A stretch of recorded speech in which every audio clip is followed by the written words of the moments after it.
Did you squeeze him? Did Baby Beth squeeze him? You're doing a good job, honey. Go ahead and tell me what happened. I squeezed them. And what happened? They died. But this kind of aggression at our animals and even at our brother Jonathan was beginning to grow to such an excess that our life was miserable at home. John would cry in the mornings and say his stomach hurt. For the longest time, we thought maybe this child has some problem with his intestinal area, or maybe he has allergies, and so we tried to get all that checked out. Come to find out, Beth was coming out of her room and hitting him in the stomach. And so, as a last resort, just to protect him, we had to tie our door shut. So I guess for the last 3 or 4 months now, we've had to tie her in at night, sort of barricade her. The repercussions of Beth's tragic childhood led to uncontrollable rage. Despite the love and nurturing of her adoptive parents, she took this rage out on herself, on her brother, and on them. Her acts of violence became more and more cruel and frightening. Well, I noticed several, like paring knives in the kitchen, missing. And my first thought was Beth. And I felt a little guilty about it at first. I thought, nah. But I really didn't even mention it to her. They'd been gone several weeks. She was sitting at the table drawing and mentioned to me, "What do those knives look like that are gone, Mom?" And I said, "What knives, Beth?" And she said, "Weren't they kind of silver and about this big?" And I knew then, and then this little smile that's not a sweet smile, but a malicious type of smile. And I knew then, I thought, she's got them. Tell me about the knives. Where did you get them? From the drawer. And where else? Do you remember? Mm-hmm. Tell me about it. I got them from the dishwasher. What kind of knives?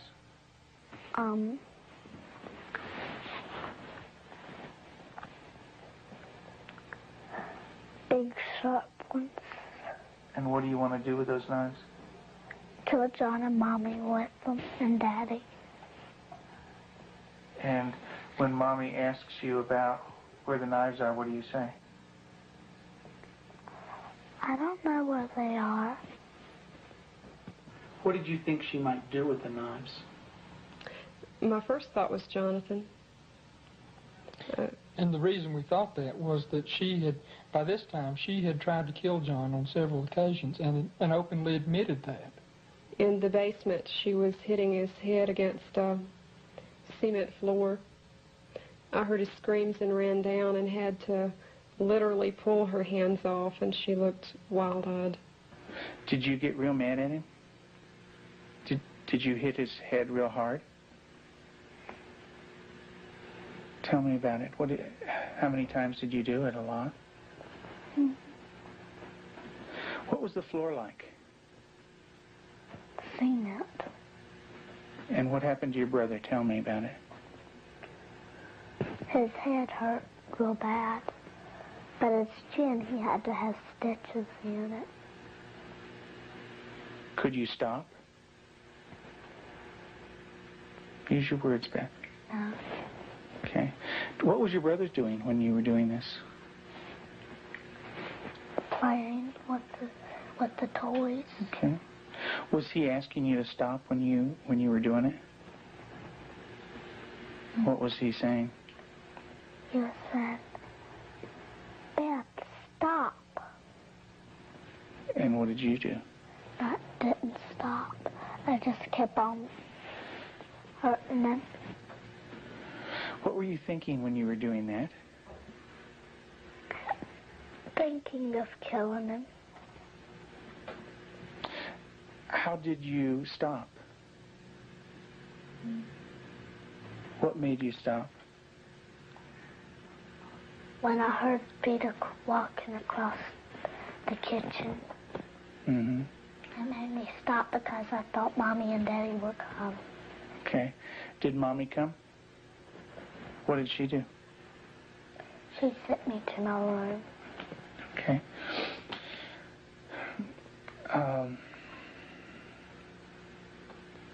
And what if Mom didn't stop you? What would you have done? Kept on doing it. And what about... After evaluating the extent of Beth's psychological problems, Dr. McGidd felt that for the well-being of the family, Beth needed to be temporarily separated from them. In April of 1989, her parents brought her to a special home with an expert at raising children with early attachment disorders, especially children who are dangerous to themselves and others. I have children that have killed numerous times. Cold-blooded family members, neighbor children killed them. And they can do it. Makes my blood run cold just thinking about 9 years old. People don't think a 9-year-old is capable of cold-blooded murder, but they are.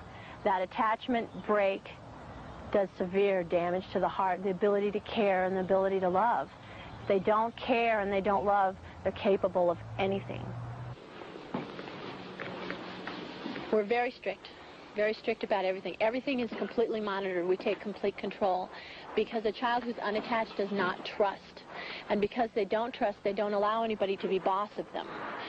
So we take complete control. They are not boss of anything. They have to ask to get a drink of water. They have to ask to go to the bathroom. They have to ask to leave our sight. Part of that is because we cannot trust them because of the damage that they've done before. Beth, would you like to say grace, please? Dear Heavenly Father, thank you for this good day and everybody doing good. In Jesus' name, amen. Amen. Amen. They believe that they're evil. They believe they're from the devil. They believe that they are not a person of value. And we have to change that, and we have to build that from a child who's nothing, who's a bad kid in their own mind, to a child who's valuable and loving, and they see themselves as that.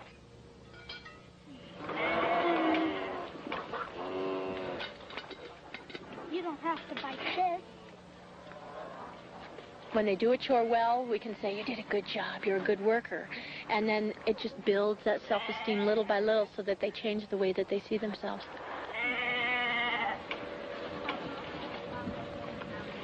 Several months into treatment in this controlled environment, Beth had made progress, and her therapist decided to loosen some of the controls. Anybody wants some more? I've seen that. Beth continued to show signs of improvement. She began to develop a sense of right and wrong. She seemed to respond to affection, was more outgoing. Gosh, you don't have to like She went to public school, made friends at the local church, and even sang in the choir. And you're going to go into Sunday school again this morning? Yeah. And get stickers? Maybe you could put one on your nose. Through the years you made it clear that the time of Christ was near, though the people couldn't see what Messiah ought to be. Though your word contained a plan, they just could not understand.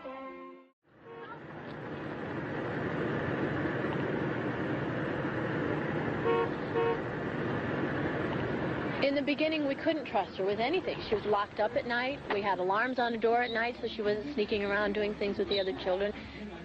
We don't worry about that anymore. There's no alarm on her door at night now. She sleeps in the same room with my own daughter, and I trust her that much. She brushes the dogs, and I trust her that much. Because she has earned that trust. She's learned it. She has a heart, and she has a love inside, and she feels bad when she does something now. In the past, because she didn't have a conscience, she didn't feel anything when she did something bad. There was just no feeling there. And now she does feel bad, and it shows in her face. I believe that Beth can make it. She's got a really bright mind. She's got a good heart now, which has done a lot of healing. She's got a really super set of parents. They're powerful, they're knowledgeable, they're motivated. She's done a lot of good work with you in therapy, with Cannell and with myself. She wants to heal, and that's the #1 key. And she wants to heal because she has a family that really cares about her, and she wants to be with them. Do you know where that anger came from? That's when my birth dad hurt me, I had it all inside, and I remembered it, and I started doing it. And what did that do when it was inside you? It made me want to hurt people really bad. And who did you hurt? My brother, my mom and dad, and animals. And animals. Who did it hurt the most? My brother. Who did it hurt the most? Me. Because when I hurt other people, I'm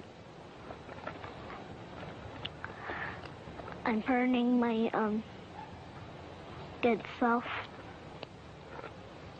How do you feel right now, Beth?